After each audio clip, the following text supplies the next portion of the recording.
Welcome to Cosmic Brilliance, folks, where we will be covering some of the most important topics that you need to understand for full liberation of your body, mind, and soul. This involves the marriage of quantum physics and spirituality. For those of you that feel overwhelmed or intimidated by those subjects, you will learn in this show today simple explanations of how this applies to you in creating a more dreams come true reality. So today will be a roundtable with two of the most, and I mean the most brilliant, which is why I wear the sunglasses, guests who have unsurpassed all odds, both born in Iran during the war and have empowered themselves as fulfilled creator quantum beings, which is your destiny as well if you choose. So I'm removing my sunglasses and I think I can handle the brilliance, maybe, barely. Shehnaz and both of them radiate so much light. You'll see that yourselves. Okay, here we go, folks. Shehnaz was born and raised in a patriarchal culture in Karachi, Pakistan. Despite being raised in a culturally imposed cage, she followed her inner voice. At the age of 21, Shehnaz's first transformational journey brought her to Los Angeles via an arranged marriage, graduating valedictorian and magna cum laude from UC Irvine, finishing in half the time, of course. Shehnaz then began working as an all-systems cutter for Hughes Aircraft, Boeing, and then went on to be an aerospace rocket engineer for NASA with National Defense Agency clearances, focusing on Artemis 3 SpaceX mission landing on the far side of our moon.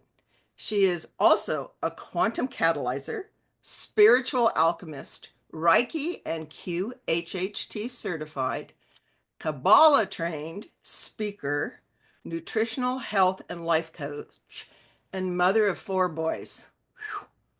Okay. Whoa. Wow. I'm like, holy shit. I think you've done a most incredible job just giving my bio to myself.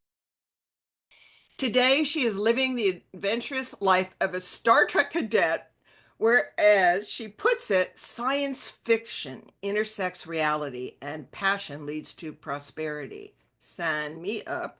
Her current position is an aerospace engineer for NASA, combined with her passion to serve humanity with her deep-rooted heritage and ancient wisdom, converges science with innovative technology to honor our multidimensional quantum existence.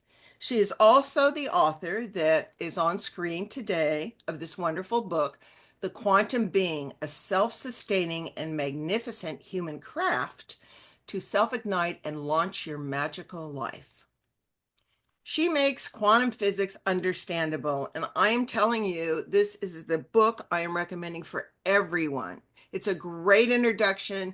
It's even great for advanced people. It is the most challenging thing to do is to take amazingly complex subjects and put them into an understandable, relatable, with great pictures style.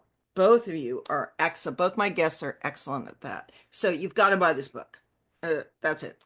Okay, so Shehnaz embodies what I would say a stellar example of breaking through extreme cultural programming and challenges on all levels, which you are about to hear.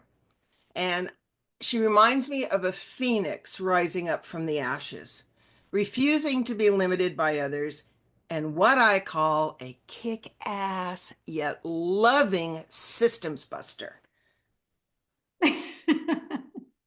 Wow, my God. Thank you, Merrily. Thank you, Merrily, for making me realize I can take credit every now and then because you feel like you're really encouraging that from me. And I just love the way you are expressing something that even I am not aware of. Like, it's so interesting how you, like, yeah, it comes from your heart. And I think that I kind of appreciate what you're doing because I don't think anybody knows how to do it as well as you're doing. It's Oh, like, well, wow, it's just so amazing, right? Yeah, it is very amazing to me. And I think that that is pretty much what we are actually here to do is to start paying attention to things that we have not paid attention to, right? Like it's almost like, nobody's paying attention to who is packing your parachute while you are having a successful skydiving mission, right? So when we start going into the space in between, that's where all the magic is hiding. And that's where all of us are hiding our creativity, like you are magnifying Merrily here. It's just so, it's beautiful. Yes. thank you, my love. Well, I know you're humble, but I'm not into false modesty. You guys are extraordinary, extraordinary, and exemplify 100%, which people are learning to step up to. So it is my honor. Okay, so, oh my goodness. So, the other thing you both represent, which when you've heard Amir's gift, and it is a gift that he is going to provide at a very nominal fee, you will understand the importance of why you've gone through so much hardships, and you will understand the importance of our life's sacred journey with the goal of developing the ultimate resilience. And both of my guests, Shehnaz and Amir, exemplify perseverance, fortitude, and resiliency. So you all are in for a real treat. Again, my shows, if this is new, my shows are education. They're not just entertainment. Most people have to listen to them 2 or 3 times. Each show will save you at least, in my case, 45 years, but in most people's cases, 10 years of studying. Okay? We're simplifying it today, and these two gifted beings are able to do that in extraordinary ways. So I'm deeply, deeply humbled by both of you, and welcome Amir as well. Hello. Uh, love all of you. Thank you for the opportunity. I really look forward to this. It's going to be awesome. There's no other way. Well, and just briefly, we don't want to cut you out. Amir is, most of you know, born and around during the war, has the 7 degrees, engineer, scientist, inventor, teacher, wizard, shaman, extraordinary healer, all of that kind of thing. So, whew, okay, let's go. So, Shehnaz, I'm going to start with the first 5 questions going to you since you're our key new guest today. And I would like to start, I think, with you sharing. I know you've probably done this hundreds of times on other shows, but sharing your life, starting with all I'm going to say is the cultural surgery that you underwent at the innocent age of 7, and continue through the major challenges and steps that brought you to America and how you ended up as a NASA rocket engineer. And take your time. Oh, goodness gracious. Well, I guess I'm going to start with the fact that when I became aware of my existence, my presence in this limited earth, as soon as I became aware of it, I started picking up things that was pertinent to me to understand how to create the exit strategy because I think that I knew that there was something not right. And from that point on, like the fact that at the age of 7, the FGM that occurs in our culture, it's basically they actually say that it occurs to purify the soul, right? So that is the reasoning that usually give when asked that actually when it happened, I think the thing that actually I noticed was the betrayal. I think that I noticed was that how a mother is willing to give their child for something that's part of the system and they never participate in it without realizing that they don't participate because they don't want to see their baby crying while that happens, right? So I think for me the observation that I made was it hurt a lot the observation I made was that I cried for my mom. She wasn't there. And the observation I made is when I came with a lot of pain and bandage, is that you cannot say that to anybody that you went through it, right? So if you think about it, that is what it's the layered trauma, right? It's like all the thing is saying that you just shut up and accept it.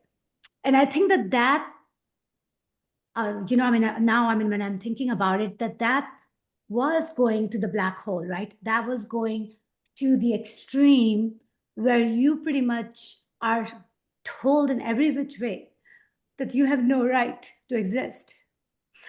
You truly have no right to exist. That to me is a lot, right? Yes. Yes. And for those, if I have it right, they may not know the acronym. I believe that's when they cut off the little girl's clitoris, isn't it? Or, or what is the actual surgery? So Yeah, people, so it's basically classified as female genital mutilation, and the fact that they use the blade pretty much, they are not trained. It's actually done underhandedly because even the government doesn't approve of it. So that all of that, there's just so many layers of hidden agenda in it, right? And the very fact that people travel, if you're part of that cult, then no matter where you are in the world, you are meant to go there and get it done at certain age. And everybody who follows the belief, they do it.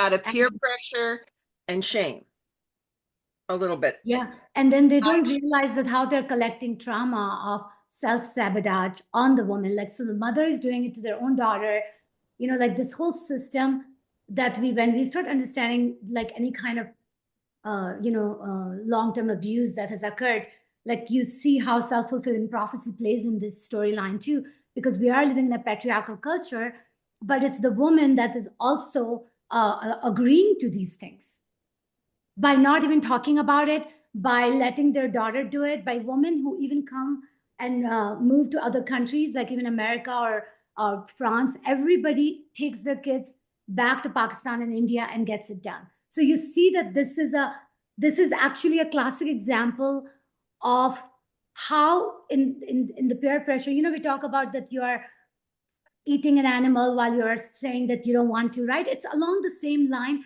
is that we are hypocrite. Yes. Yes. And also sorry, this is my feeling. This is the age of reformation.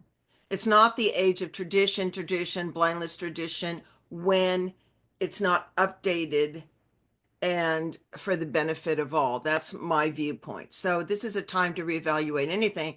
And just what you shared so far, the little you shared so far, I see you as victorious at healing the entire ancestral lineage.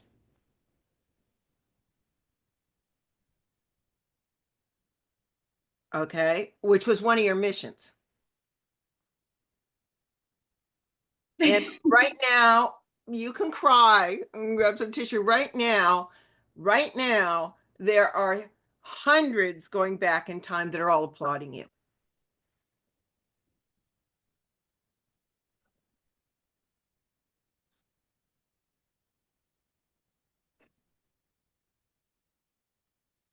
And the irony is that even now, when I actually, and can you believe that I had enough balls to put up to talk about this in the chapter 1 of my book, and very few people, even in my community, knows that I have done it.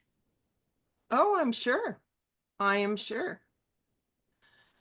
Yes. Well, as we said, you're a systems buster and much more. So, yep, it's huge. And that's why I wanted to start there. I know it's traumatic, but right away, most people would just be totally scarred for life and shut down and just follow the herd mentality. So I think that kind of was a very deep point in my life where I was turned off on every aspect of my creativity because I was extremely, I was involved in debates, I was involved in dancing, I was doing everything school can offer. And when that happened to me at the age of 7, and then I joined the madrasa, I was told every day that you can no longer basically do any of these activities. And then when I was going to madrasa, my name actually was given to me by my dad, which was given inspired by the the princess in Iran. Actually, I think there was a princess in Iran with the name Shehnaz, and apparently that name wasn't accepted by the community, by the religion, the Bora religion. And every time when I would go to madrasa, they would say your name is this today. Like they would give me a new name, and then I would come home and I would tell my dad that, oh, my name is this today. And then my dad was such a rebel, so he would look at it and say, no, I'm going to stick with Shehnaz. So even my name, so if you think about it, I was challenged at the level, at the foundation level. And of course, my mom doesn't like it when I tell her that how much at the, by the time I was like, I don't remember the exact precise age. I remember that it was around like 10 or 11 when I actually could get on the stool on the third floor in my apartment building and can look down and can see. And I was very, very thin. I knew that if I jump off of it, I would definitely die, right? So I would do that type of things. And nobody knew that, but I was wondering if I want to stay on this earth, right? Because when I would look up through the sky and I would realize that whatever is behind the veil, I want to understand that. But how am I going to understand that while you're held back with basic thing like going to school, basic thing like what is your name, basic thing that you actually are a human who has same right as any other human, right? So all of that was questioned right from the get-go. And the interesting thing is I started sharing my concern, with all my aunts and everybody that loved me. And when I would talk to them, they would say that you think too much. And then they would say that we all have a very, very bad life. So you should not complain about it, right? So these were the things. Let alone question it. Right. And it was interesting because, I mean, if you think about it, they were very right. Because when I would look at their life, they had lots of challenges, right? But for me, it was kind of like, and then what I started doing was that when people would come from America, because I knew that they are coming from another planet, America is kind of a different planet. So I actually knew that if I talk to them, maybe they'll answer some of my questions. So I had cousins, whom I would ask that, please tell me about the black hole. Please tell me that, how does this work? And then they would look at me because they were not into the same questions as I was. So they would kind of, I mean, just because you're in America doesn't mean you're interested in black hole, or you want to go that deep dive. But they could tell that, I'm very eager. And what I started doing is just because, so I had a goal that I wanted to speak English, right, one day. So I started praying in every single prayer that one day I would speak English. And then I would take the dictionaries and things like that. And then sometime I would just, look at the word and work on it on my own, right? But it just never went anywhere because there was just too many reasons to not understand it as a language. It just never happened that way. But of course, the doors open up. But the whole interesting playground was that it was like a sleeping with the enemy, where you are getting trained to exit this big reality, right? But you have to be at the point where you're able to break the shell so you can come out as a complete chicken. I would say a complete, I don't know, I think a little bit more than a chicken. Maybe a Actually, dragon. you're right. Chicken doesn't work in this case because I had to have balls to do what I did. A tiger jaguar. That's very true. That's very true. So yeah, so it's an interesting thing that, like, in the whole storyline, I'm realizing that I basically felt very, very suppressed. And then I knew somehow that there was exit strategy, like either die, which I decided not to because I worried about my mom. So there was always like the obstacle, there was solution, then there's another obstacle. But the fact that I did not give up and made that spiral is the reason that I ultimately attracted my exit through my first arranged marriage. And even though arranged marriage itself became another test, it was interesting that it took me a while to, to understand that and exit that storyline as well. Tell people about that. Okay, so you grew up and you and both Amir threw all your energy into studying. Like just study, right? And so you didn't socialize or play with anybody much or anything like that. Okay. Now, what I'm getting very strongly and it's obvious is you're a star seed and more. But did you ever look at the sky all the time and look up at the stars and go, oh, home or anything Oh like that? yeah, I mean that was like the first thing because I was raised in an apartment where in the balcony we had a swing. So that was the best thing that I remember from my childhood is being on a swing and looking at the sky and actually thinking that how can I be trapped in this limited reality because it's so damn limited.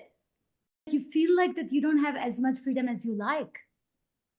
Well, that was part, and that's part of what we forgot in the game. The other thing I'm getting, and then we'll go back to because I want you to finish like how you got to America and stuff is now this is just my take, okay, on you I'm sharing is I call it the double spy approach.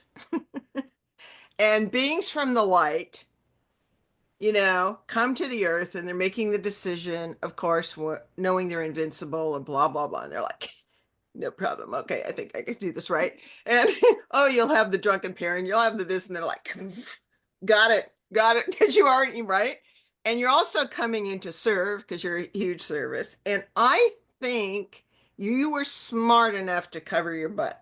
And what I'm sensing is not only you came from higher star advanced souls, both of you did with super high IQs, which was your life buoy. It was your life buoy. Plus, you were going to insert into your soul purposely. You either jump off the balcony or you insert into your soul purposely that you are going to do forbearance and perseverance no matter what. And you made sure that you had a dad, even though there were issues, right? You had a dad who was actually a rebel. So he couldn't fully do it, but secretly he was really proud you were doing it. And That then, is very true. That's so true. And that actually became obvious afterwards, right? Because when you're in with them in a very close cycle, then sometimes you don't see that love or that realization or that awareness. But my God, it completely turned around. So basically, what happened was that I actually, at the age of 21, I was a bridesmaid to one of my very, very close friends. And I'm attending this wedding and I'm wearing the sari for the first time. And then my cousin, who basically have been asked by my first husband's family that do you know any girls, so they see me in a wedding and basically it kind of makes them think that oh I'm ready. So the universe was choreographing a plan for me to meet this man who had to go through the process of arranged marriage, and I was the fifth girl that he saw, and then he did not see anybody else because he wanted to be with me. So that story, right, is what I created as a way to come to America. And it was a life-changing experience in many ways because it's, I mean, in every which way, like I came to a country where for me to survive I have to do the very thing I desired all my life, and that is to speak English, right? So in a way I was praying for that playground to open up, and it did open up, but it came with not just learning English, because English is not just a language, it's a culture. So I had to learn it all when I came here, right? And then I had to learn how to live with another man, and all of that learning kind of had lots and lots of variables. However, the quest to understand myself and still manage the traditional life, right? I kind of wanted to do it all because I thought that I could do it all. But after 10 years of being in that life, and realizing that following everything that I was taught up to that point, which was 25 years ago, that realization was where I truly let myself go from all the things that I thought that I had to hold on to navigate the matrix, right? To live in this world. I think that realization occurred partly because I was looking at myself and my life and the choices I had made and the burden that I acquired, that no matter what, the most of the work comes from me. Majority of the people are only slowing me down. They are not helping me. They're just providing the labels that the society has imposed on you to keep the Matrix Truman Show going. that's well said. And even your husband was probably instrument put in there. These could be agreed to ahead of time, but of course, once you get here, whatever. And his sole purpose was not marriage. His sole purpose was to get you to America. Yeah, that's true.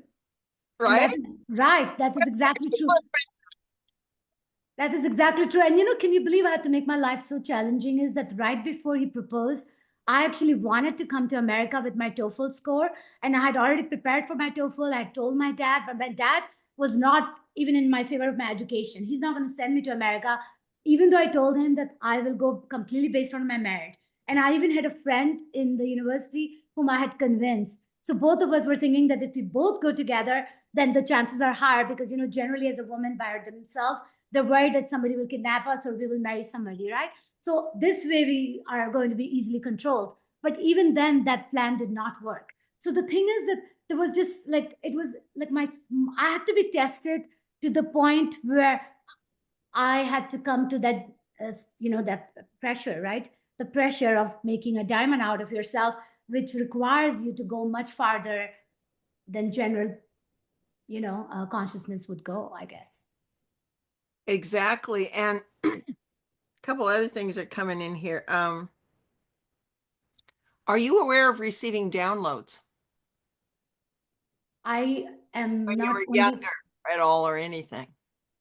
I'm aware that all of us are actually receiving downloads, but whether we are able to access it, that is where it depends on when we end up availing it. Because at the end of the day, even when we don't understand it, it gets into the buffer system. So it becomes a storyline on Jacob's ladder of how many steps you're going to take to access that information. Well said. Now, I don't know if this is true, but the thought's coming in, so I'm going to share it, then I'm going to shut up. is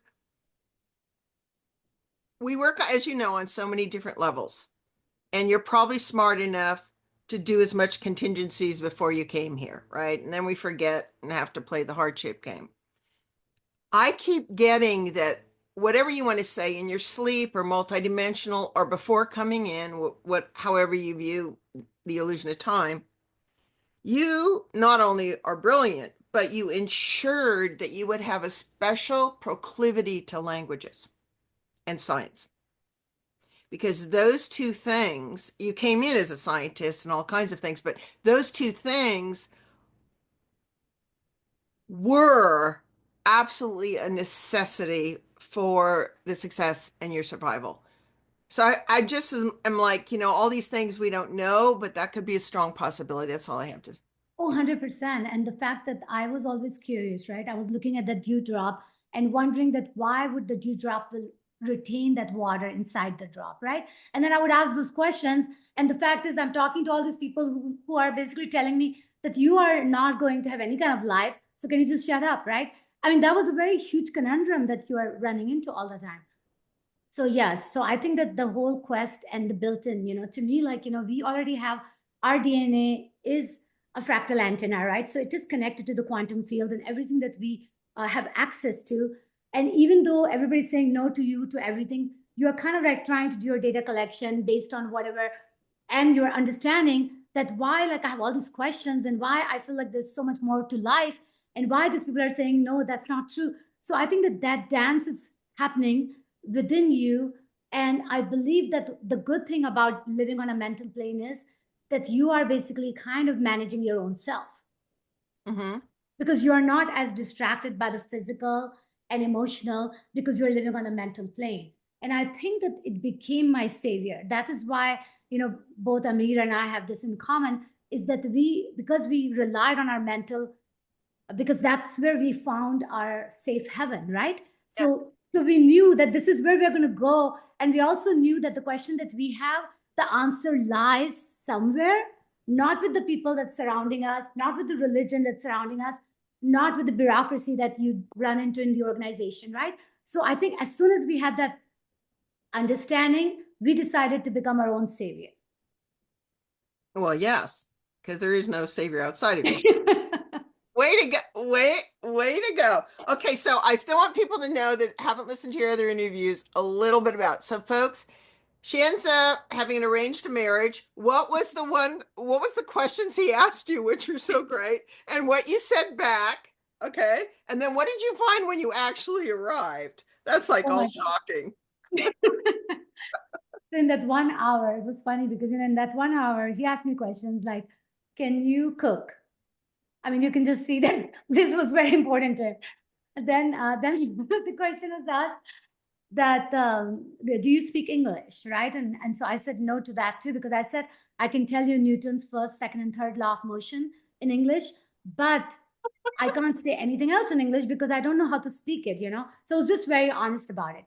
Mhm. Then when he asked me how can you cook, I said no, I can't cook, but I can make rice and tea, you know, because I could. So I was just telling him no, but there was always a little bit of yes, right? And I think he just liked a little bit. Well, you're also gorgeous. Come on. And he probably heard through the grapevine how smart you are. Right. I mean, I had a valedictorian. I was a valedictorian in my college by then. So when he came, he was aware that I have been a valedictorian. So he knew that I had a potential to be able to survive in America. And he himself was in a master in engineering program. So he was smart enough to definitely, and he also knew that he cannot afford a household without another engineer. So one of the question, by the way, I asked in that interview, which I don't know how many girls asked, I said, will I be able to continue my education? Because that's the most important thing to me. And then he said that, what do you want to be? And I said, I want to finish my electrical engineering degree even afterwards. Because remember, I already had a plan to take TOEFL and go there. So I told him that this is the most important thing to me. And he said 100% in agreement, because in America, two people have to make money to survive. That's what he told me. So that is the reason I said yes to him. Right. Okay, so then you get there after hearing about all the beautiful American dream. You get there and he takes you to his humble abode. Yes, yes. My biggest shock arrived even at the airport, right? When I saw all the people, because I'd never seen like white people, you know, with colored eyes and so tall and so beautiful and all of that. And even though, you know, you see it in the movie and the Star Trek and all that, which was my favorite show, but at the same point, I didn't understand the culture because I really didn't know the language. I actually was very amazed by them because I felt like that they are happy people. Like I felt like that there was like where I was living and where I came from, I felt like people were more suppressed. So for me, actually, and you know, I came to LAX airport, right? So and I felt that people were less suppressed, and I felt that the place exude more happiness than the place that I had been. So I was able to feel the difference in the place. Only challenge I had was that I was a complete new to the culture and the people and with the man that I had just married. So that was the variable I had to fight. And then I came from an upper middle class, and as soon as I entered to my studio apartment where he was living, it basically was very small. And not only that it was small, there was no bed. And not only that there was no bed, there was no space for my clothes or anything, because he came to marry me, but he had no space. Like he did not plan for it. You see, it was very messed up. And there was no, so basically I had to learn to embrace all that. Not only that, I could not make a phone call to my mom because we couldn't afford it. So the only way I could communicate was to write the letter. So all of that compounded, of course, and I basically realized that the trap is much deeper than the one that I had been. And you're like, oh no. Yeah. Again, resilience, perseverance, forbearance got you through it. I was Oh, just thinking that if I'm in charge of this simulation matrix, then why did I create such a complex challenge for me? My goodness gracious. But well, yes, well, remember, that will be answered in what Amir is going to provide for people, which we'll talk about at the end, because you're going to be able to put the whole crazy thing together, going, oh, okay. yeah, it's And like, then oh, you're gonna wow. go, wow, I'm really cool, and I didn't know it. Okay, but we're saving that to the end. Okay, so you go through that, and then you go through all your interviews, right? Right. So, It was another woman who took you when you got in and told your story, right? oh, you mean like in terms of what? Well, Um, of course, you raised two boys in the meantime, and then you had two more, right? yes. Yes. So, which woman are you referring to that helped me in my life? The one at Irvine who got you in. Was she the one that got you? Oh, she got you the That job. was she. That no, no, actually, right. Actually, that's a very good thing you just said, because you're right. Because at the end of the day, the pivotal point in my story was that I married him. I was willing to entertain all the challenges that came to live in America. I wanted to continue my degree. And then when I apply for admission, I get denied by every single university. And the reason was because right after I got married, we have annual system. So when I went back to, because I had to go back to Pakistan to even take my 1 year exam. And because he was very serious about my success in making sure that I can get some credit so I can become an engineer in America, he was very interested in sending me back, even though we can barely afford the ticket. But I go back there to take my annual exam and every single thing I do. But there was a one class, which was logic design system technology class, where the day the class was supposed to happen, one of the rich guy got sick. And because of that, they boycott the entire class because they didn't want him to get failed, but they were okay for everybody else to suffer the consequences of cancellation. But because I was a rebel and I didn't want to accept that as my fate, I continued taking my test. And then they came and then they took my paper and then they put the gun on my temple and they said, do you still want to do it at cost of your life? So of course I didn't want to do it at the cost of my life. I'm not that stupid. So of course, I started crying like a mess, and they tore the paper apart, right? But because my spirit was so strong that I still did not give up. I actually went to the place where they have the principal, and I said that I've come all the way from America. I can't afford the ticket to come back here again. I want to take this test because I want to be not failing the class. Plus, I won't have time after 1 or 2 years, whenever you guys conveniently feel like reissuing it, for me to be able to come back just for the one test. So I said, I just want to be safe. I want to do the test and I want you to accept because I was adamant that I'm going to do this. And of course, he looks at me and he's like thinking that this girl is completely crazy because how dare you ask like that being a woman? But because even few months living in America, somehow I had become braver, I think. Plus, I knew the amount of money my husband made. I knew we were not going to be able to afford it. So I was worried that how am I going to ever become an engineer? So it was coming straight into my path of what I think is the most important thing in life to do at that point. So he said that, do you belong to a union? And I said, no. And then he said, well, then you don't mean anything to me, basically, is what he said. Because you don't exist, because you don't belong to the union. And when he said that, that is when I felt in my heart that how much I am ready to say goodbye to this patriarchal culture. Yeah, there you go. There you go. And that story, when I shared it, because when I got denied by the 3 schools, I actually did not give up again. And I actually decided that which one do I really want to go to? And it was UC Irvine, even though it was the most expensive one. But the fact that I wanted to go out of all that's the one I felt like I have to go to. So then I found the name of the chancellor and I made an appointment because everybody had denied my admission. So I can talk to the chancellor. And when I talked to her and minded that my English was broken, I actually was able to convince her to give me an admission on a contingency to retain my GPA to be 3.5. And you knew you could do it. And so it's so wonderful. So wonderful. Because Right. also there's no coincidence and because this is the time where we're bringing divine masculine with divine feminine merging, not one better. It's no coincidence that a female, right, would hear your story and have the compassion in the heart, even though she was a chancellor, right, to give you an opportunity, right? So, not to mention, they should have given you a scholarship. I mean, they should have given it to you free because you're so smart. Didn't you get through it in 2.5 years or something? Yeah, but she did not give me for free. But I actually became a computer consultant because that was one of the best paid job at the time. And the very funny thing was that I actually had never understood. I didn't know anything about computer, right? Because I'm like new.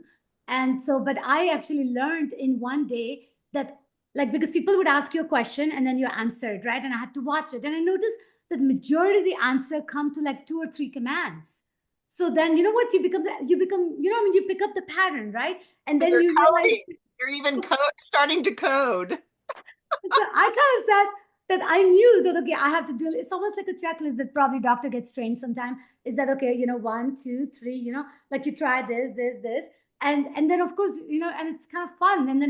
And then you just keep learning. It's not that hard. So I actually really love that job because it was kind of a little bit fun, and I was able to afford myself, to pay for the place that I was at the UC Irvine, because that was one of the reason, my husband wasn't like thinking that we will be able to afford it, because it was a school that had a higher tuition.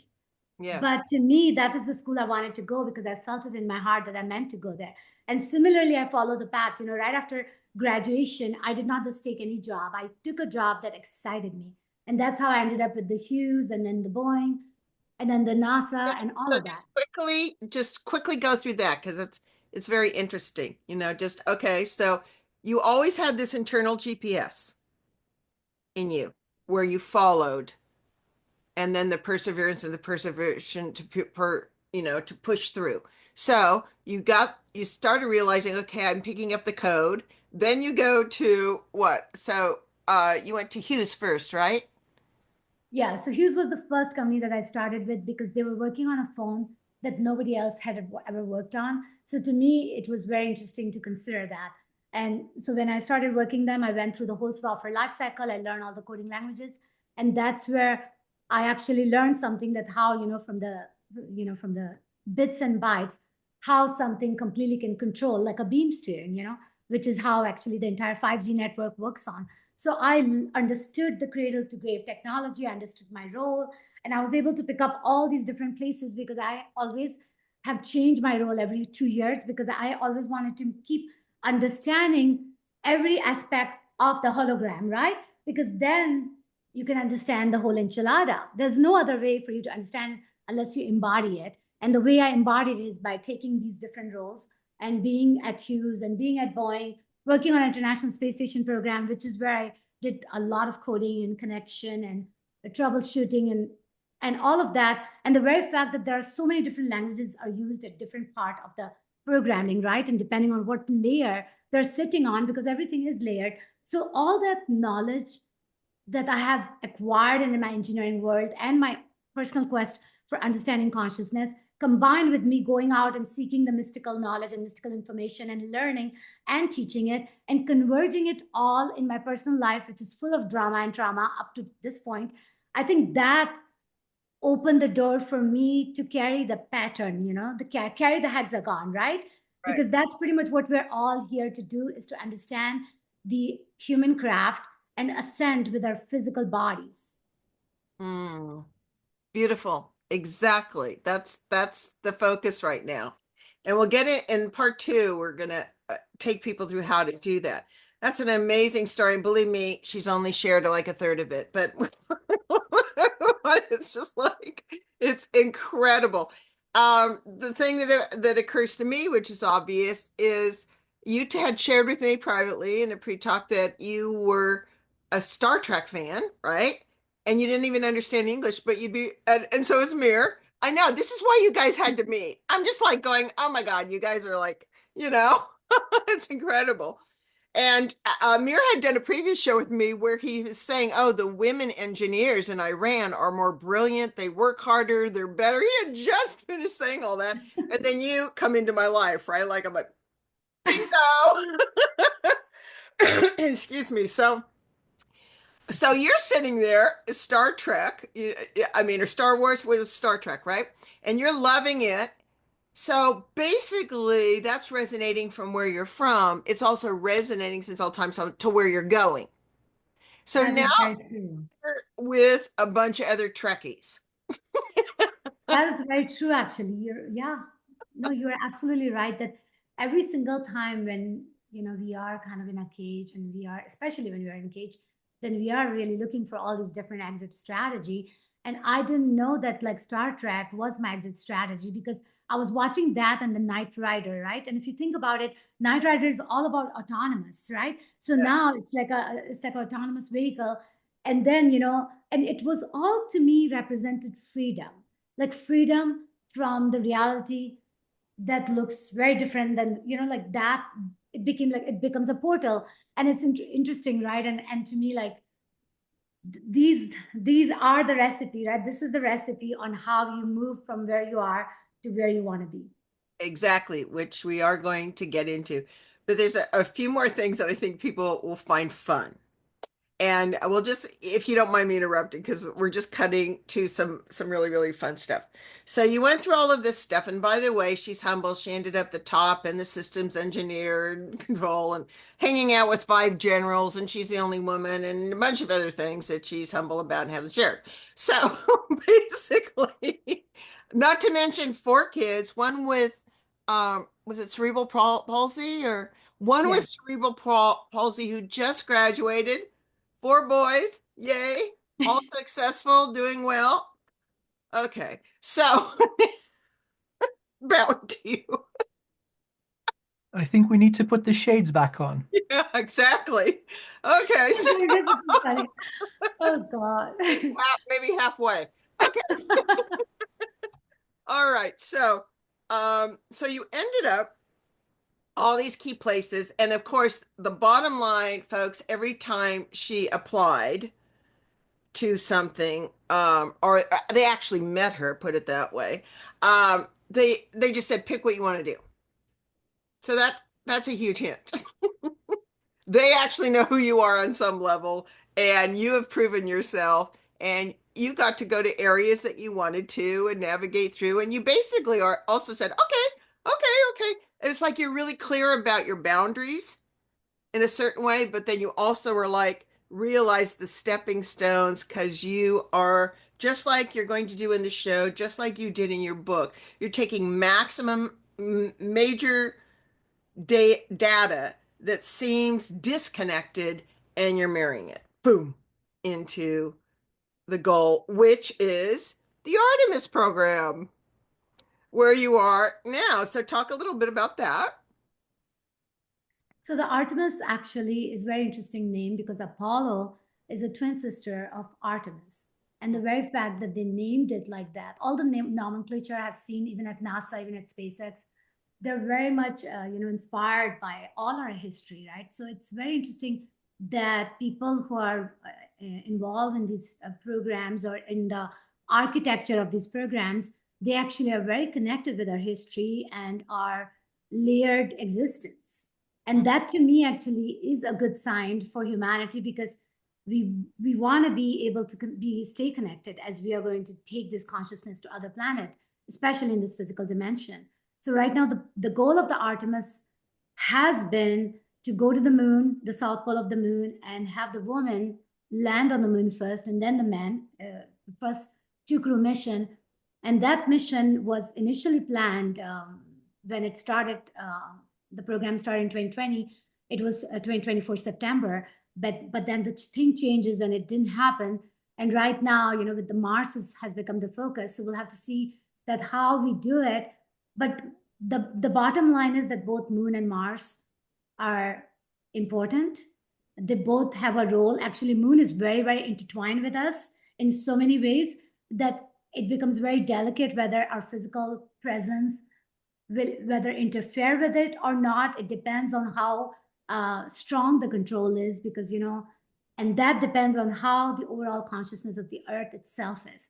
So that to me is an interesting conundrum. But at the same point, I'm assuming that based on law of attraction, all the right vibration and frequency will end up physically making it over there. So they are being filtered through the system, because it's everything that we do is affecting every single aspect of existence, going all the way to the primal source. Exactly. And the moon is a perfect halfway station too, and to spy and see everything and all kinds of things. So what's your specific job in the Artemis program? So right now, my specific job is that I'm leading all the system requirement documents that we hand over to SpaceX or Blue Origin, or depending on whom we're doing with mission with that European Space Agency. So we have these products that we basically give them as a product to ensure that their design is based on that. So basically, NASA drives the principle, the requirement, the functional and performance requirement, making sure that making craft human rated. There you And go. basically, I'm leading all of the documents that are very crucial for the mission that we were planning on doing, which was all about colonizing Moon. and communicating, which is what you do through your book, what you do with talking, and what you're doing with all these different defense systems and everything. It's a metaphor for the whole thing and how they can all communicate with each other. That is very true. And communication is one of my favorite aspect of rocketry because that without it, nothing is going to happen, right? So at the end of the day, communication, and that's as a software engineer, that is where I actually love that aspect of stuff. Is like how the bits and the bytes, how the bits and the bytes, and how the pipeline and the material of the pipeline and the quality of the information can completely transform you into ascension. Yes, it can. Okay, we're going to do two quick things. Amir, you've been so incredibly patient. I'll send you some cheesecake. This is my favorite food. Okay. I think one thing, I know this is a little side note, but people will really appreciate that. You got to go into Elon Musk's company and you loved what you saw there. Just share what you saw there, an example of how he kind of runs the thing. So yeah, I actually the first time I went to SpaceX in October 2018, I was supporting the commercial crew program, and I was a software subject matter expert. And actually, I was one of the one who was verifying the software on the Falcon 9 rocket. And so we had an opportunity to visit them in California. And when I went there, and of course I'm from California, so it was like a home away from home, and there was so many amazing things. And I go there, and the fact that his company is right on the number one rocket road. So he's using the numerology, he's using the symbology, he's using it all. It's like you're already making an affirmation that this is going to be a number one rocket. And then you go inside there, and half the people were on the rollerblades, I mean, they were basically skating. And then everywhere you go, there's different, I mean, the music was different when you go inside the cafeteria. And then on the elevator, it was all the Marvel's, characters, like really large size. Superpowers. Mm-hmm. So it was, and then, What about so food? Star Trek was there and the Marvel's character, both of them were embedded there, like you see them. And then they had this incredible brainstorming rooms where people can just sit and talk about, what they have to do. And food was basically, drink was all you can drink, but the food was you only pay $5 per meal, and it's like completely Las Vegas style buffet. So at the end of the day, the entire playground that's created by SpaceX actually can keep you there if you really love the work you do. The very fact is that, and basically I was feeling like I was watching a sci-fi movie because everybody was under 30, so I was very old according to every standard when I went there. I mean, that was another aspect of it. So yeah, there was all these things I noticed, and I was like, wow. And I actually felt that the people that was there, they were all very brilliant people, and they really understood what they were doing, and they are the representation of our next generation, and that's what we already have, the DNA that has come turned on. Yes, we do. And they're probably all Star Trekky fans, actually. At the DNA level, they probably already are, yes. You probably didn't want to go home. You're around so many brilliant people. See, thank you for that inside look, because I think everyone's always interested in Elon Musk, and that's kind of interesting to see a corporation run so differently, right? And more progressive. Okay, one last question and then Amir. And this will involve both of you, actually. No, hold on. I think people should know this. One question.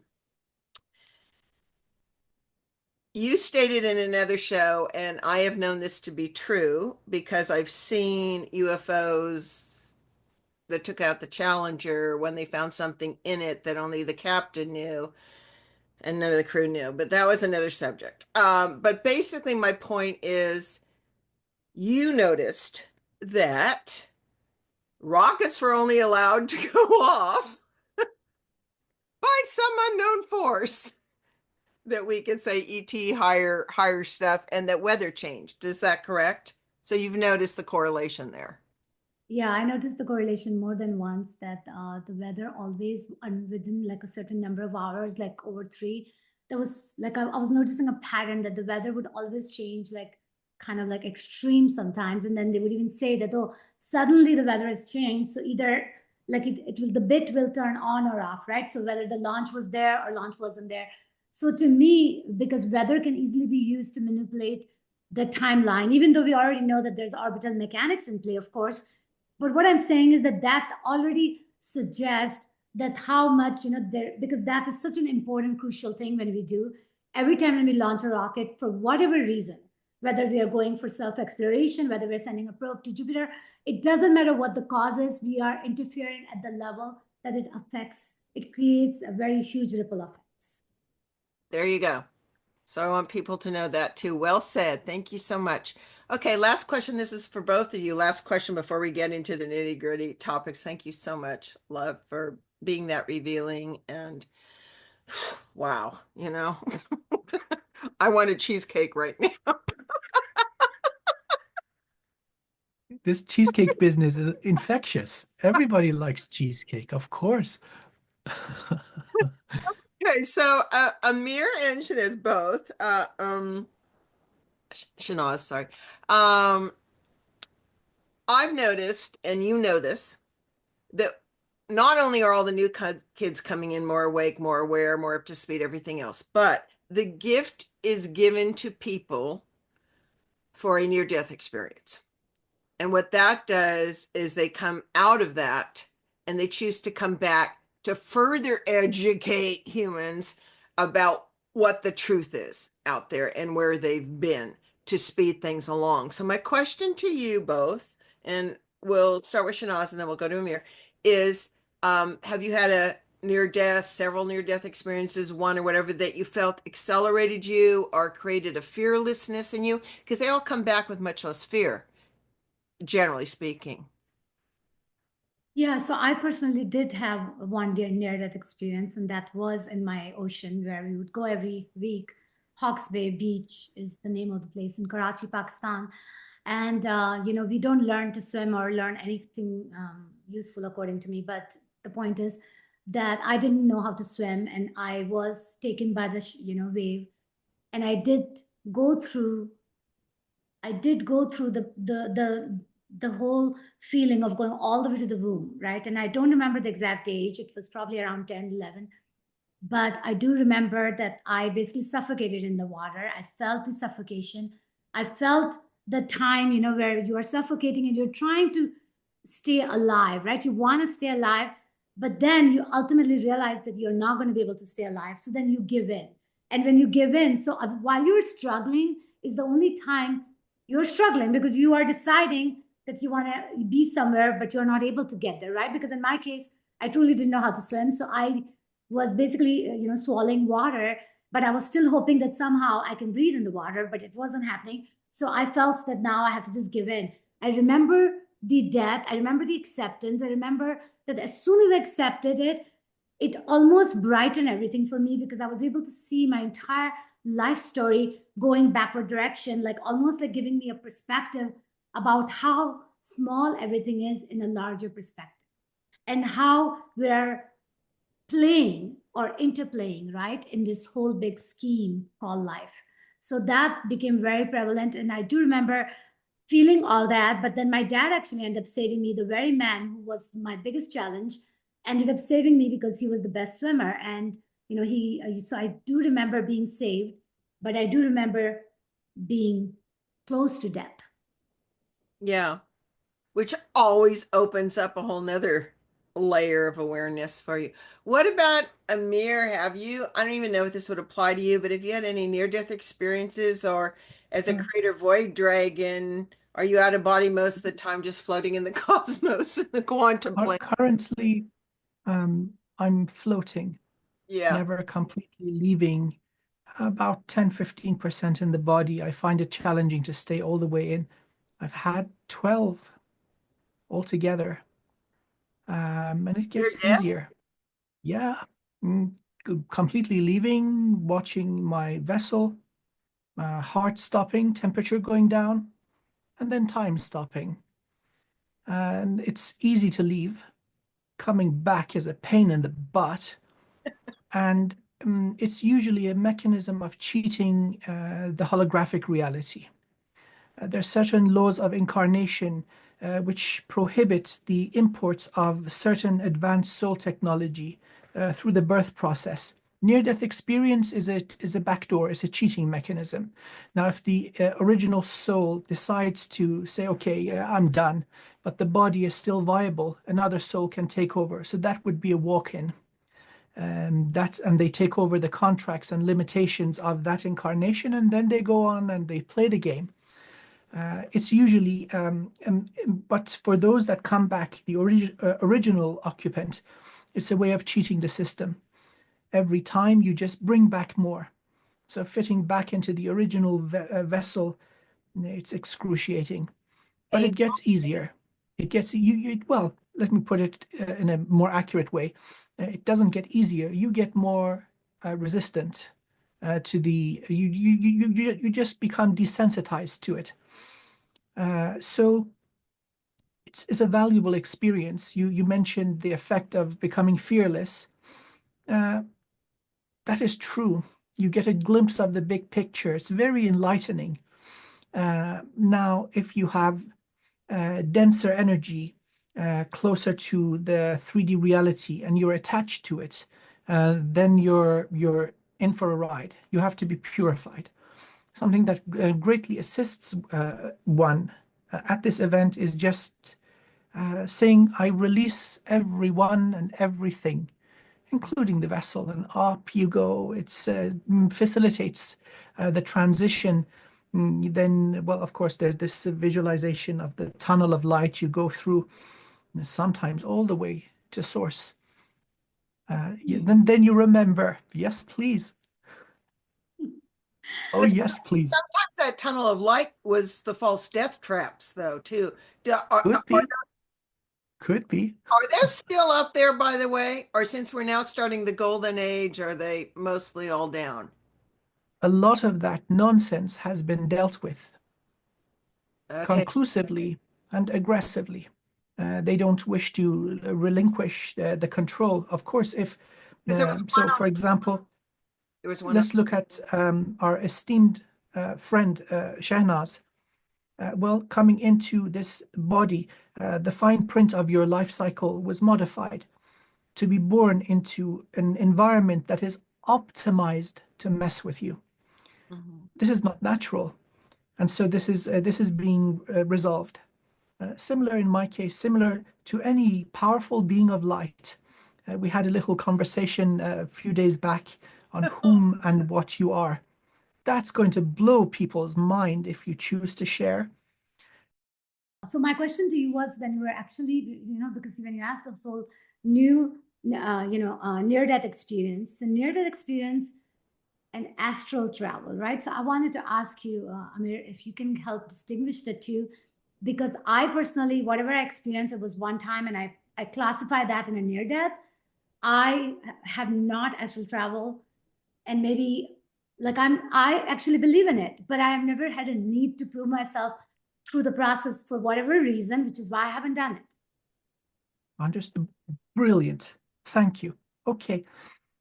One is complete severance from the vessel. Usually the link between consciousness and the vessel is the prana, or the breathing.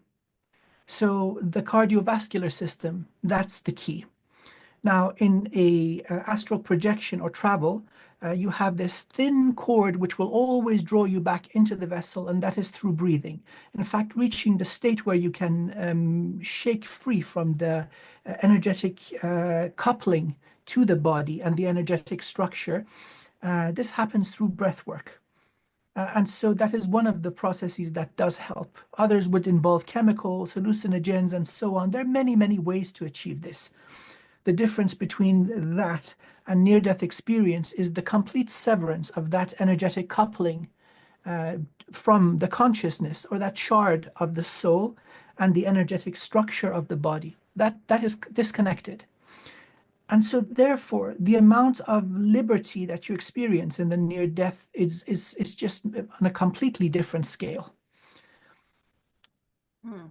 So being even anchored into physical reality has this limitation.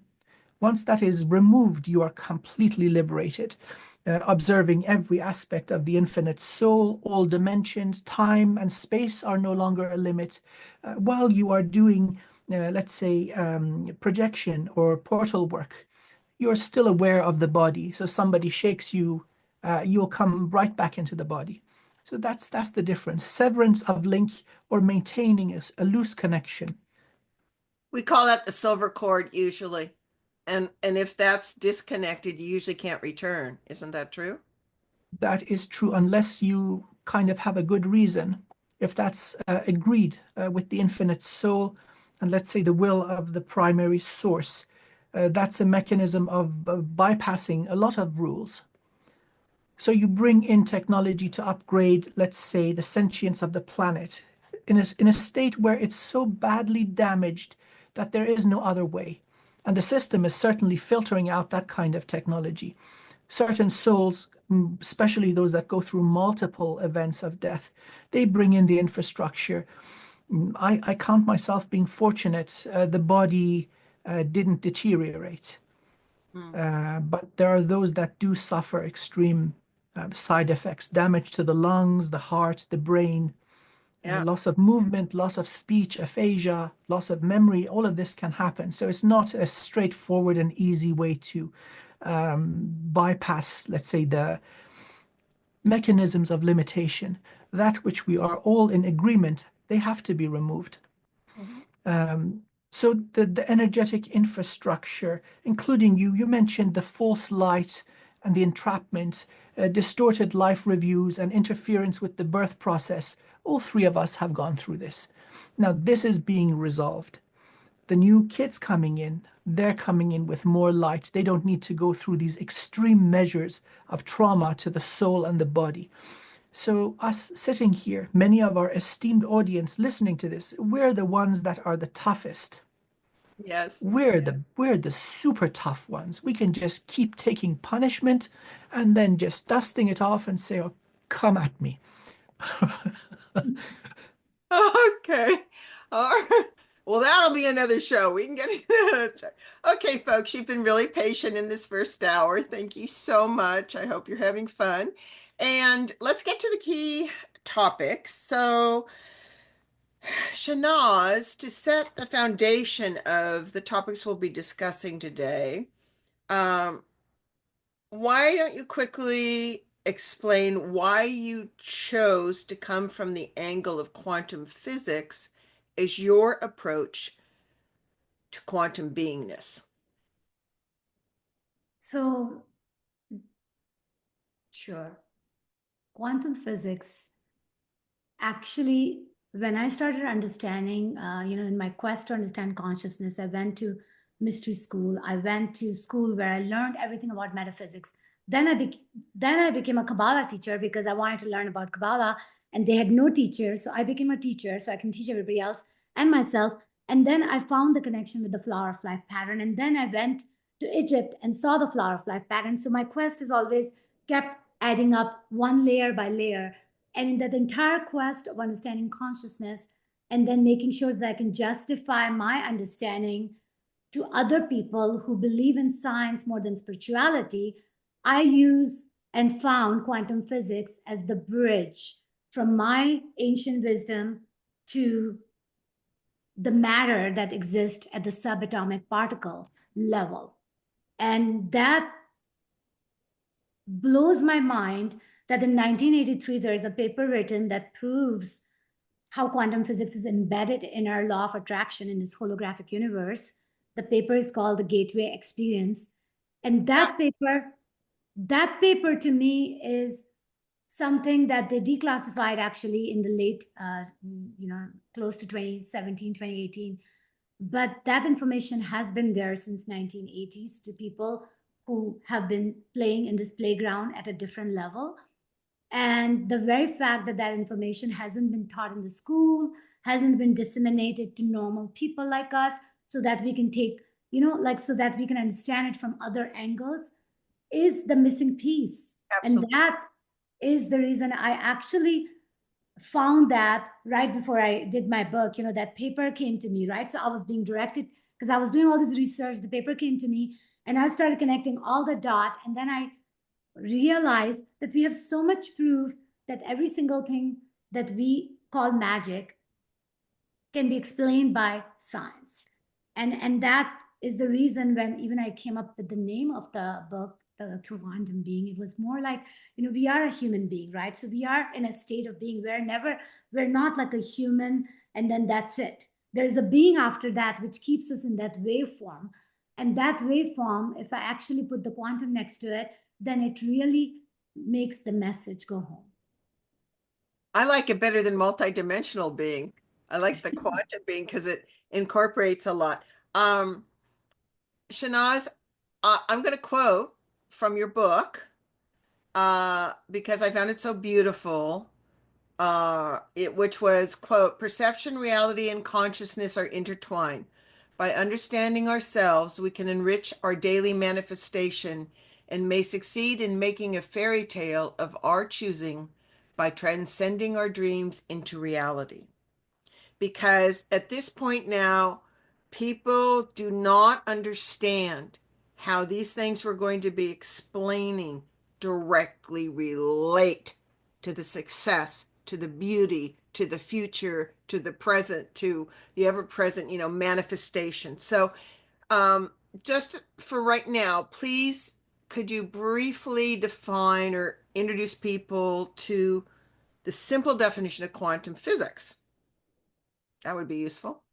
So quantum actually means a discrete amount of anything, and quantum so quantum physics actually is the physics which is of the physics of the small. And so double slit experiment is the foundation of the quantum physics, and it happened more than 100 years ago when they actually were wanting to see what the electron is at the subatomic level, and just by virtue of wanting to observe it, they were collapsing the observation and seeing the electron in a particle form versus wave form. So that experiment actually made them realize that our consciousness is intertwined with our manifestation, right? So the energy and matter is interplaying with each other, and that's why every single thing is connected. And when you really keep on going on a deeper level, and what they're finding at CERN, it's like mind-blowing that how much we are interplaying in the very universe that we feel external to. And so our it's called the observer effect in the double split experiment, I think it was called, right? So our observation affects the momentum and what we are observing. And I think you said it puts a charge on it, which I found fascinating. Oh, big time. And it's funny because yesterday, I was playing the game with my boys, and it was one of those games where the dice is being competed against each other. And I noticed that every time when you have already, because you know exactly whatever dice you want to get if you see the probability of the other person. So the entire game has a rule that both of them have to do the dice at the same time. Because if one person sees the other one, then you're going to be biased because you would want a certain thing and you will influence the result of the outcome. The point of the story is that awareness was there by the person who created the rule of the game, and that awareness does play in our daily lives. Is that when you already, that is why the helicopter mom does not work, because when you are so attached to someone that you can't live without them, then you are living through them. Yes. Which a lot of mothers make a huge mistake about, much more than fathers. They do, because they're so afraid of losing love that they, it's like the Khalil Gibran. He said the children aren't from you; they come through you. So yes, love his stuff. Yeah. So basically, I think you were saying when you notice or focus on something, if I remember this right, the electron gets stimulated very fast from that. Is that true? So yeah, so basically what it is that there is a whole bunch of layered approach happening, right, from the density for everything to come into existence, right? So it's like a whole dance with the light and the time that you are playing for you to even experience with anything. So there's an underlying principle that occurs that is way deeper than what you are interacting with. But at the end of the day, when the collapse, when you get into the position where you are interacting with the dense reality, then what you have done is that you have taken a lot of small steps in the Jacob ladder to get to that collapse. And when you start understanding that dance, which I do, which is why I wrote the book, The Quantum Being, is why I explained it in all these different chapters, because it's all happening all at once, but because we have to still explain everything in a two-dimensional word, it requires you to kind of go from all the different part of the hologram so it can all come together in a quantum collapse for you to converge and interact with the experience of your choosing. So, and the collapse for people is what actually creates the next now reality, so that they get like how that did. Well said. Okay, Amir, give your inputs on that so far. That is the mechanism of our holographic reality, precisely stated. Thank you so much for this. I have nothing to modify or change.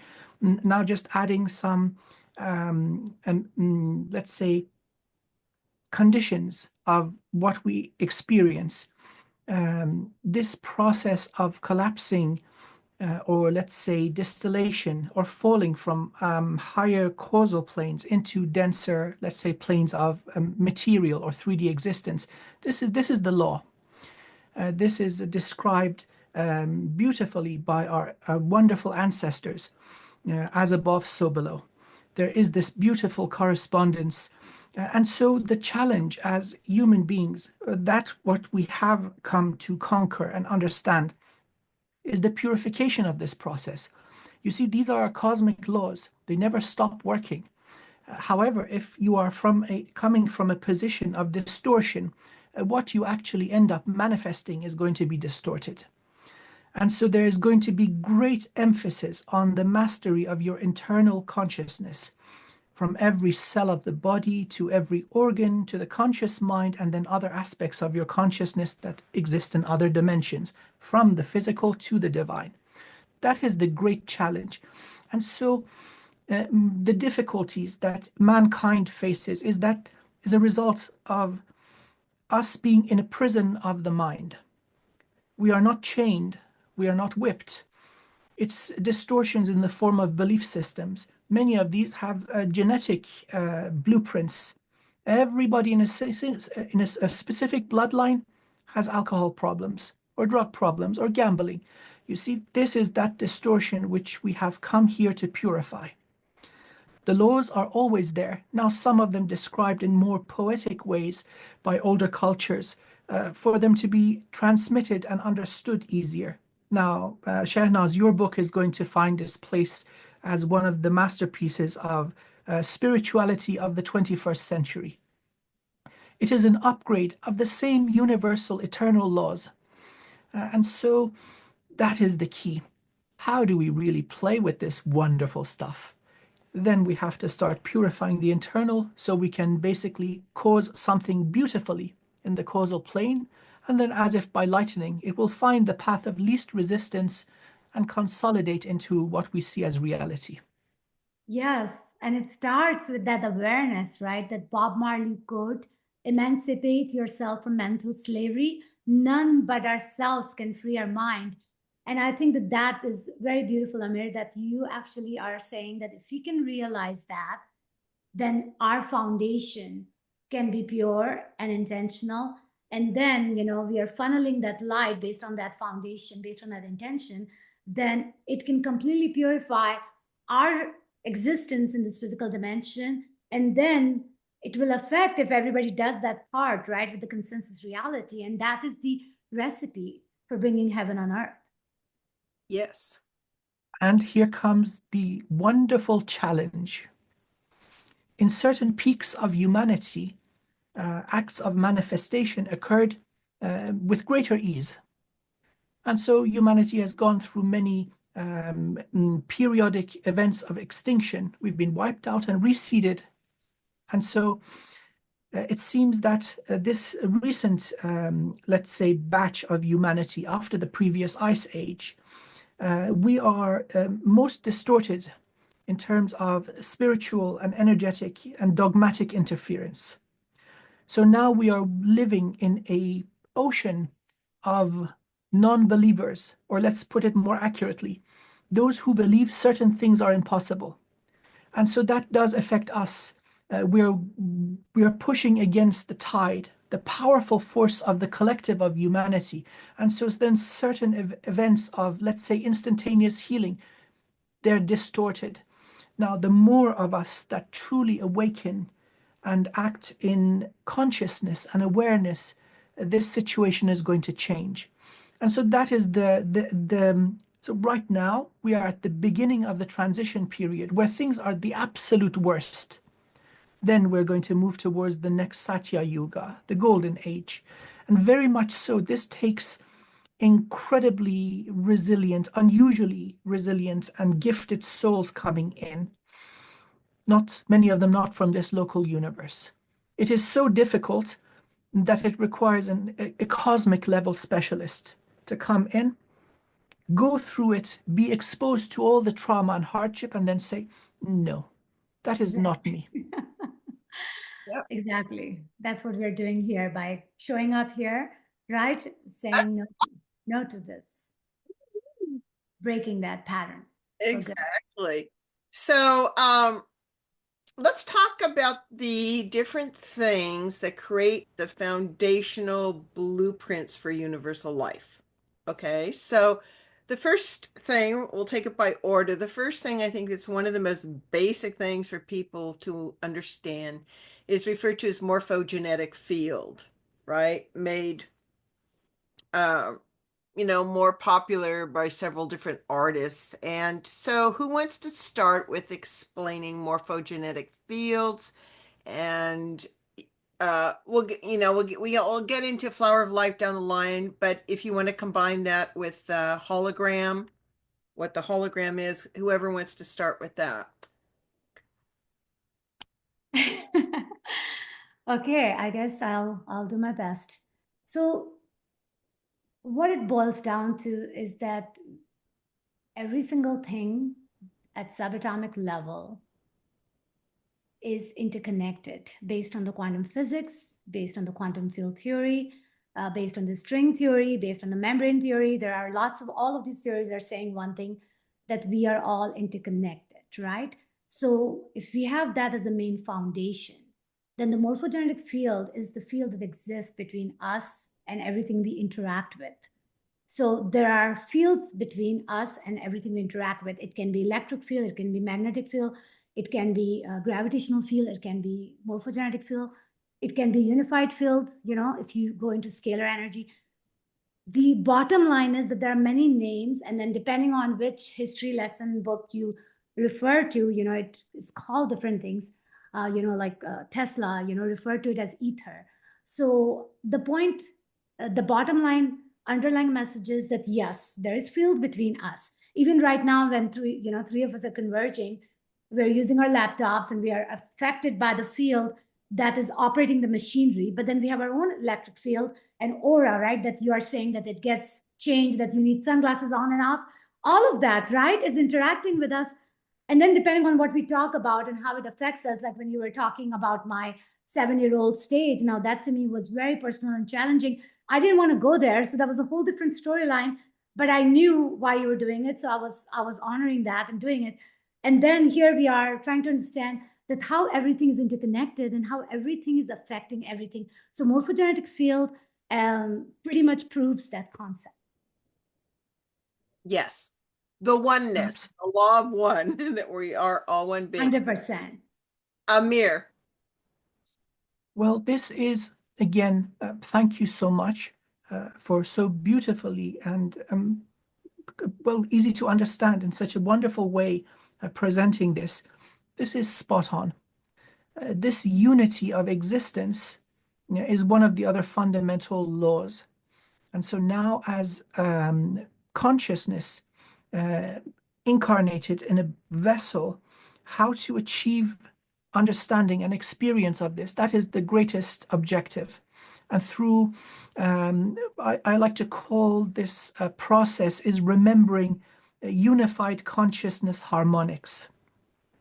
We've got different aspects of consciousness, starting from elemental energies, coming then into subatomic and atomic, molecular, genetic, different types of energetic, EM fields, gravitation, and so on.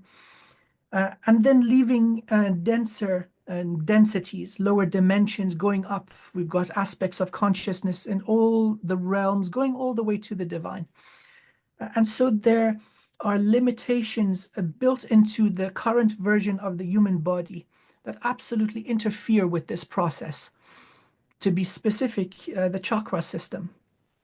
These are absolutely unnatural.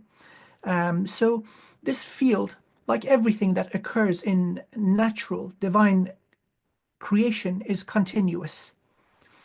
Many enlightened people have called this the rainbow body, where we don't have discrete vortices or centers of energy at a very, very limited interval of vibration, like a carrier wave. Like the same way you would see the visual spectrum of light gradually changing and going up the scale of vibration. This also applies to the, let's say, vibration or rapidity of consciousness. Achievement of this requires a process that is common amongst every single type of spiritual and magical practice, and that is the death of the ego. Removal of these, yes, please, go ahead. Just please, just go. It's funny that as soon as you went into, because, I was trying to understand that because what you were saying about chakra, I've never heard from anyone before. So when you said that even last, few days ago, to me, I was very inquisitive about understanding your point of view. And today, when you said that, it made a lot of sense about how you were distinguishing with the chakra colors, which are distinguishable colors, versus the rainbow bodies.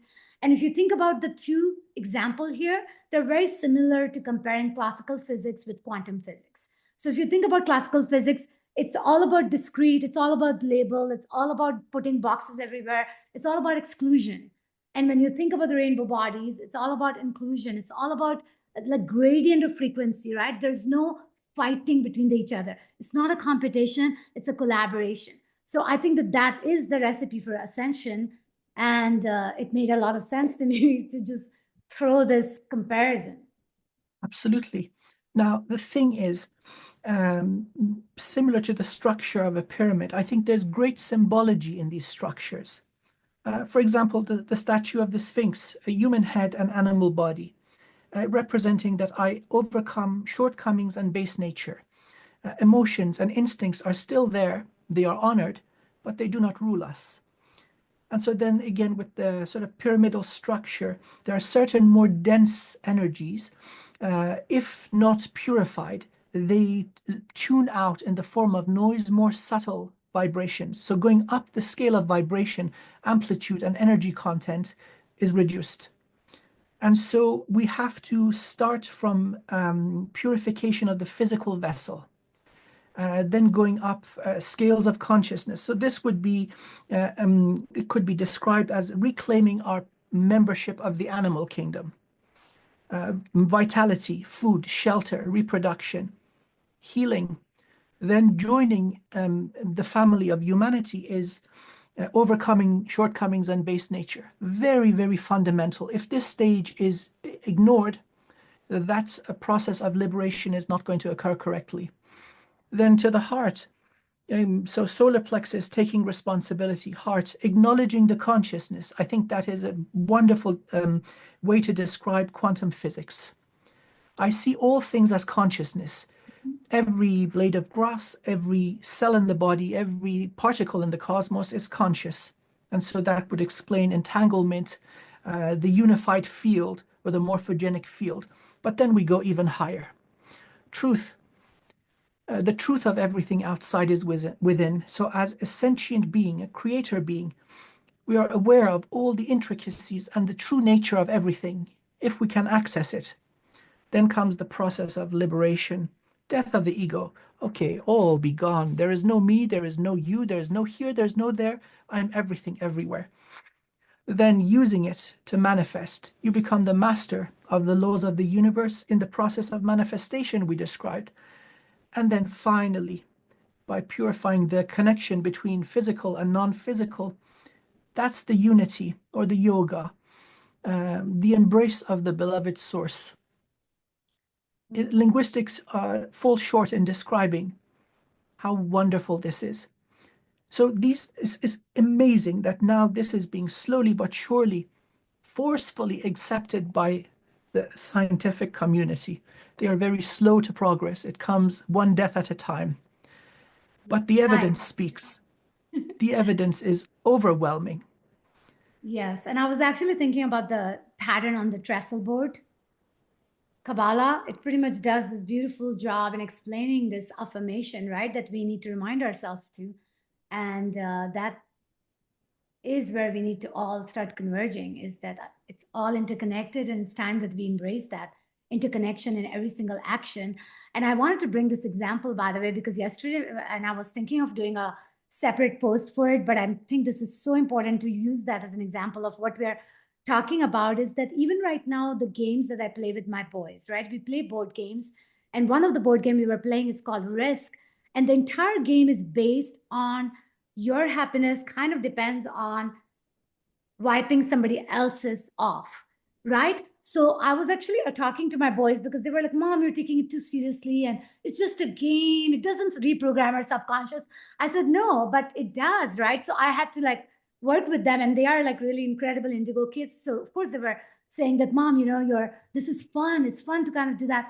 And I said, well, the whole definition of fun needs to be redefined right now, because the mindset is still very competition, and it's more like our history. It's all about wiping everybody off so you can live happily ever after. I mean, how many people really has lived happily ever after when you really look at the history? Mm-hmm. Yeah. I'm going to kind of be a little naughty. Sorry, Merrily, I'm going to jump a little bit ahead. Yes. Now, see, there's two ways of representing flow of energy. One would be an infinite availability of resources, and one would be the scarcity. Both have their own place. That's true. Now, so if we are looking at the symbology of life in physical form, there is scarcity of resources and competition. And so within that, we can use the flower of life to represent this. It is a beautiful description of cellular division and physical life. And now if we take physicality and the limitation of resources out, the laws completely change. So we're then looking at the lily of life, right? So the free flow is not meant to be bound and trapped inside a single membrane. These two is just coming from a different point. So once there is limited resources, we have competition, survival of the fittest. These are laws of, let's say, physicality. There's absolutely a place for this management of resources, fair distribution, optimization, and so on, removal of loss, just making things work better. But then once we shed these are just illusions for a very particular purpose. Once these are released, then we're back to infinity. This is reflected in the healthy human being. Once we are connected back to that flow of energy, we don't depend on well-being and healing. We don't depend on anything external. It's between you and you, one a shard in the body and one your infinite source being, which is never ending. So these laws of one benefiting at the cost of the other, this is very much so materialistic. Exactly. And so the beauty comes in understanding that, of course, there is a place for these. We have to eat, we need resources, we need to have shelter and healthcare and so on. But once this is managed optimally, we are liberated from this. So this is now then the new definition of abundance. Abundance is not in the accumulation of all the resources in one cell. Once that is done harmoniously, and you are relieved from the, let's say, concerns of survival, of shelter, of reproduction, of maintaining your vitality for a number of years, then abundance is having free time to do what you love the most. And that's where we shine the brightest. Exactly. I have a quote: is my measure of success is joy. Yep. That is a perfect tool for the measurement. Yes. Be in a state of joy. So, okay, so you mentioned, and folks, a lot of you are watching podcasts. Please know that we have really, really good pictures. So you might want to go back through and scan through the video now and then so that you actually see the graphics of what we're discussing as we're going through this. Amir mentioned the flower of life. I believe the tree of life. Most people have heard of that. The Kabbalah teaches it. Mystery schools teach it. And what I found and why I wanted to bring two experts forward is Ashiana Dean, Ileana the Star Traveler, Lisa Renee, Guardian Historians, all felt, again, it doesn't have to be either or. So I'm open to the whole blend of everything. All felt that the tree of life that we're showing you now, the correct source base is actually 12, and that was perverted, or shall we just say distorted, to 10, and in some cases 11. So that was their feeling. So I'm just showing you on screen the 12 alignment of the tree of life. Now, who wants to start with explaining the what's called the Sephiroth, the station's qualities, because they have multiple levels to that, and what this diagram displays, and if you think there's any credence in the 12, say, versus the 10 that has been taught, or the 11. So who wants to go first? Amir, do you want to go first with that? No, ladies first. No, Amir, you should go. I think I vote for Amir because really I want to see. But I'm okay either way. Okay. No, I okay. know I know it's controversial, but we got a bunch of brilliant people right here. And Yeah, there's a lot of things that have been left out of the true mystery schools for hundreds of thousands of years. And I just resonate to the 12 one for some reason. So, me too, actually, based on once I understood your question and you sent me, remember the picture I sent you yes. both in the email? That to me completely makes sense because it encompasses the chakra, it encompasses the 12 grids. And yeah, the whole correlation between the 12 grid and the Kabbalah, which looks confusing only because of the way we see them, right? So that's where I think it gets confusing because Kabbalah talks about 10 Sipara generally. And 10 Sipara is the foundation of Kabbalah. And if you think about it, we are in a decimal system, right? So we are in a decimal system. And then you talk about the 12th grade and then even 13 chakra, according to Egyptian. So then it gets into the higher the number, the higher the field, and the higher the connection and closer to the primal source. So that is the fact, right? Because we are in the grid. Everything is connected through the grid. Mhm. So Spot on. That's beautifully, beautifully said. It's just where you're wanting to access and play at the time. So exactly. this is a accurate description of what these nodes and edges describe. There's a correspondence in creation. No matter at what scale you observe creation, it all looks the same. It is a fractal. That's true. And so I describe the whole thing as this infinite fractal of existence. And so now our little universe is one of the tiny little, let's say, blobs in the infinite fractal. No matter if you look at the structure of a galaxy or a sea creature, you see the same types of patterns. So these laws are built perfectly and they can be implemented. Scale really does not exist. Time is time. Location, these are just properties of the final levels of density, the sediment at the very bottom. So we're describing the different levels of vibration, and so we're stuck with a depiction of this. Now, our ancestors, well, actually, let's go even more fundamentally further back. The way the human brain understands meaning is through a two-dimensional pictorial form called limas. They're images. Egyptians use these brilliantly. And even when we want to articulate something, we go back, there's a process of lemma selection. We choose the correct pictorial form, and then it's transformed into, let's say, movements in the muscles, and it's articulated. But essentially, these are how we understand. This is just how our brains are hardwired.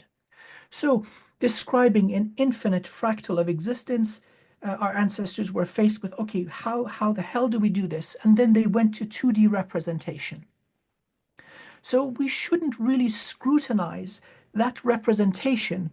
We should use it as an instrument for greater understanding.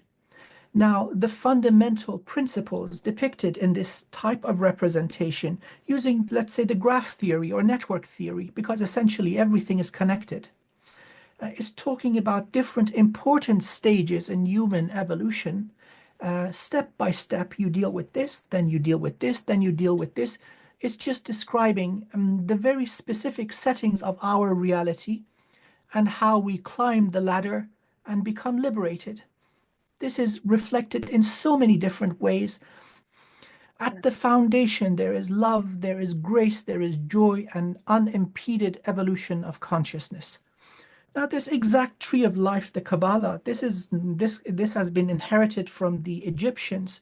We've got the Egyptian tree of life, same exact thing. Goes back to the Atlanteans, same exact thing. You go even further back, and I mean pre-Earth back, when you can go into the Akashic records, the same description as if they have seen into the future the process of the Kujikiri, centers in the body and links between different zones of consciousness.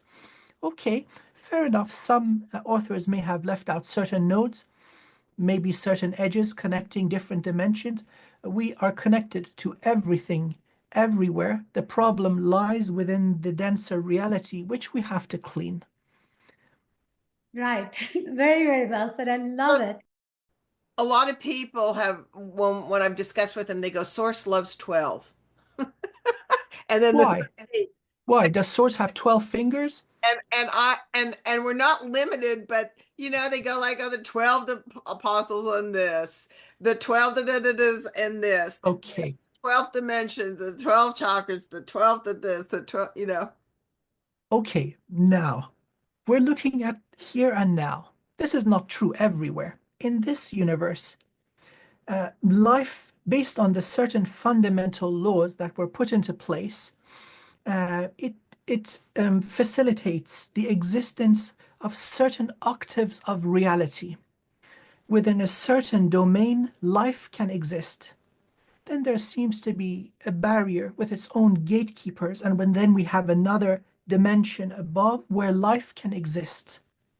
So, for example, we are shards of the beloved source incarnated into physical bodies, and so we live on the third dimension. There are elemental beings that are completely non-physical, far more ancient than humanity, and they live in the fourth dimension. Other beings born in the fifth. We go up to 12. So these are the numbers of these, let's say, bandwidths, octaves within which life can emerge. And just because one is born in the 12th dimension doesn't mean they're any good, any better, or any worse than us. As long as free will exists, there's always the possibility of going wrong. And then above this, we have the more fundamental or primordial types of domain, primordial light, primordial sound, and then the divine void. So top down, this is the structure that has been put together in this universe. Maybe in other settings, of course, the speed of light will change. The constant of gravitation will change. The discrete bands of energy around which electrons dance around the nucleus of an atom will change. These are all set into place. And if these laws are done wrong, life will not emerge. So we're looking at a local snapshot of existence, here and now, and what we're working with. So because that's what we're concerned more, is just the local. That's well said, because that's what people are interested in on Earth. So you're basically saying whether it's showing 10 stations, 10 qualities, 11 or 12, it doesn't matter. They're all valid representations of the truth. At a certain point, you see, we just need so much encouragement to elevate and shed the chains. At a certain point, light is going to reach back. This is one of the other fundamental laws of the universe, the law of liberty. If you reach to the light, it will reach back. That is the law. So we just need to unearth ourselves sufficiently and then reach with an open consciousness and clear heart it's going to do, that lightning is going to strike. Now, some may do this at, let's say, stage 4. Some may need to go to stage 12 and still it doesn't happen because they haven't done a very good job in shedding the density and the illusion and the distortions of the mind. Yes. Walter Russell calls it handshaking. And, quantum physics says that you're seeking what is seeking you, right? So there is that convergence occurring from both sides. And I think I understand. So one of the things that Amir is highlighting that we need to be aware of is that when you are learning to walk, right? So then you have to take a step in a way that can get you to walking, right? So that is how everybody needs to take their own ascension in a way that rather than comparing it to other people, they should compare it to themselves, that where we are and where we want to go. Like what type of steps we need to take in that Jacob ladder that can make you successful. So that way you can keep on keeping on, right? Because that is what we're all here to do, is to not tear us apart, but keep us together. Right. It's like, you like this food, I like this food.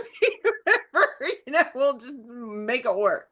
Okay, interesting. Well, I really appreciate this because, as you know, there's people that are like going, "No, I'm right. No, I'm right. No, I'm right." All through, whatever. So it's a whole symbology. And I did write this because I thought your definition, Shehnaz, was so beautiful when you said Kabbalah means to receive light, where light is energy and energy is information to transcend God within us.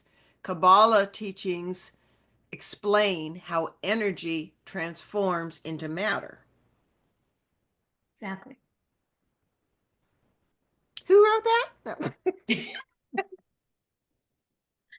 That's why I'm saying that the question is, how do we all coexist? And the answer is be the quantum bee. Yeah. You have to. Let's just dance. Let's just have fun, right? Let's laugh. Let's accept the fact that everybody's saying the same thing with different labels. Yes. Okay. Beautiful. Beautiful. Well, thank you so much. And it's already been 2 hours, so we need to close and we will continue with more parts explaining the different aspects. And I hope you've all enjoyed that. I have one last question that I'd like to ask both of you. And Shehnaz, knowing what you know, what is the one thing you can share or suggest for everyone to empower themselves as a quantum being? This is one of the one I always say is that the power we seek is the power within. And every action is taking us closer to our next law of attraction, equal experience. So take the right action. Okay. And Amir? Wow, it's hard to top that.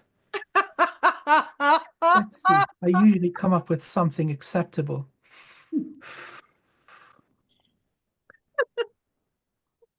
Um, I'm going to go to Rumi. We are a drop from the mighty ocean of the beloved source, and yet we are the mighty ocean in one drop. Separation is an illusion. And so, with an open heart and an open mind, we must keep searching for the truth, that fundamental truth that we are the beloved source incarnate in these bodies. Amen. Amen. Yeah. Actually, our woman, right, Merrily? Yes. Well, that's an Egyptian two thing. So, yes. Okay. So, Shehnaz, share your contact and your book and how people can get hold of you for if they want one-on-ones, coaching. Yes. So for me, my first name, last name.com. So Shehnaz, SHEHNAZSONI.com is my website where you will find everything that I offer in terms of one-on-one sessions and course and my book information and what is upcoming in my world, because I'm a public speaker now, traveling all over America for sure. And my next one is happening in March with Gaia TV. Great. Yeah, I saw that. That's wonderful. Thank you. And Amir, you share where you can be contacted for your great healings, for people to see your videos, and what you're going to provide for people. Of course. So you can find my website, wizardofwivenhoe.co.uk. Same name, Wizard of Wivenhoe, on YouTube and Facebook. I do healing work, and also I teach a spiritual modality called the Kujikiri. And with many, many thanks and infinite gratitude to Merrily, I'm also presenting a short book called Guaranteed Unnatural Evolution, the Universal Matrix according to its creators. So yes, this I'm going to basically be selling with a PDF format on my website. Wonderful. And you guys, I will tell you that the pages, it's short, it doesn't take long to read, are, if I had had those 20 years ago, read those pages, it would have saved me 20 years of research. If you would only going to read something short, that's what you want to read. So please buy that. And also, we trust your integrity that just because it's PDF, you're not going to Xerox it and share it, but it is something wonderful to give to gifts. And also, if you want, as we said, to Shehnaz's book is spectacular for everyone from beginners to advanced. So all right. So thank you so much, you two, for your generous time. I know you're super, super busy. And thank you, family out there, for your curiosity and willingness to be educated. And until next time, upwards and onwards. We love you. Bye-bye. Thank you. Bye. Take care.